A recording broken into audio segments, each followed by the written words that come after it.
For today's video, gagawa ko ng tempura with litos. Yan lahat mga ingredients na gagamitin ko sa pagluluto. Of course, first, maghahalo muna tayo ng toppings, harina, or yung flour, and the breadcrumbs, salt, and black pepper. Mix it together.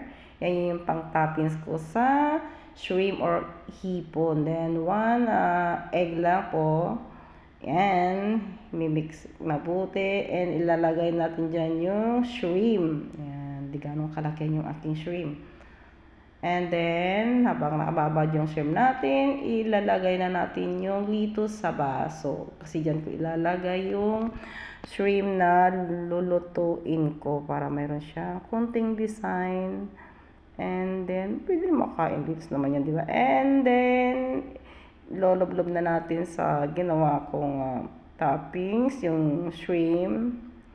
And isa-isa, di ba? Tiyaga lang, ganyan lang naman. Yan. And then may pangalawang beses pang paglulublob ko yan at ito toppings natin para makuha yung tamang crunchy niya. Yan po lang yung style sa pagluluto ko sa tempura. Yan lang, guys. Pasensya na sa aking boses at may sipon ako ngayon. Yan. Hirap naman pala pag may sipon. Ayan lang, guys, yung mga ginagawa ko, mga handa ko, di ba? And then, yan yung po yung pangalawang toppings.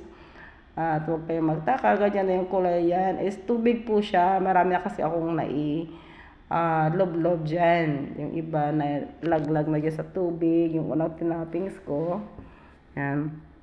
Para magiging makapal lang po. Yan, ganyan lang po siya, di ba? O, ganyan. O. Kaya may nalalaglag din doon at umaba ng kulay yung tubig ko. At least yung unang nilagay ko is yung egg.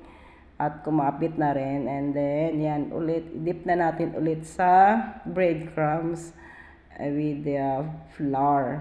Lagyan ko na kasi ng breadcrumbs, mas masarap, mas maganda. Hindi lang buong flour. Depende na rin kung gusto yung the whole of flour, okay lang. At bigyong lagyan din ng konting asin at black pepper para may lasa po siya. And then, ipa-fry na natin with the hot oil until a golden brown. Ganyan. Diyan na natin iluluto. Yan. Hanggang maging golden brown po yung ating shrimp. Diba? Ganyan lang naman. Napakasimple lang naman po yung aking ginagawa. Yummy. So, of course, yan mamaya is crunchy po talaga yan, guys. Kasi, maganda po yung pagkakatoppings yan. Yan. Lutuin na natin hanggang magiging golden brown. And then, balik ta rin. Diba? Simple lang naman pagluluto ko. Napakasimple. Yan, sabi nyo, ano naman pala, simple yung pagluluto niya. O, diba? Ganun lang naman ako magluto. Simple lang. Huwag akong pahirapan ng sarili ko. Ayan. Ganyan lang.